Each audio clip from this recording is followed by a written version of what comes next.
আগামী ডিসেম্বরের মধ্যে সরকারি প্রাথমিক বিদ্যালয়ে 13,500 সহকারী শিক্ষক নিয়োগ দেওয়া হবে বলে জানিয়েছেন প্রাথমিক শিক্ষা অধিদপ্তরের মহাপরিচালক আবু নূর শামসুজ্জামান। তিনি বলেন, বর্তমানে 13,500 শিক্ষক পদ শূন্য রয়েছে।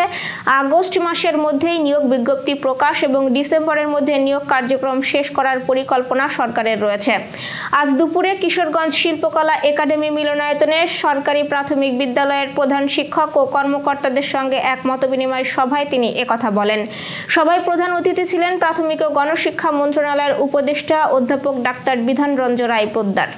তিনি বলেন, আমার বাড়ি হাওড়ে, আমি জানি বাস্তব অবস্থা কি। শুধু হাওড় নয়, দেশের চরাঞ্চল বা প্রত্যন্ত এলাকাতেও শিক্ষকরা থাকতে চান না, শহরে বদলি হতে চান। নিয়ম অনুযায়ী যেখানেই পোস্টিং সেখানেই থাকতে হয়, কিন্তু তদবির আর বদলির চাপে বাস্তবতা অন্যরকম। এসব সমস্যা ওপর থেকে সৃষ্ট, এটা আসলে আমাদের সামাজিক ও রাজনৈতিক সমস্যা।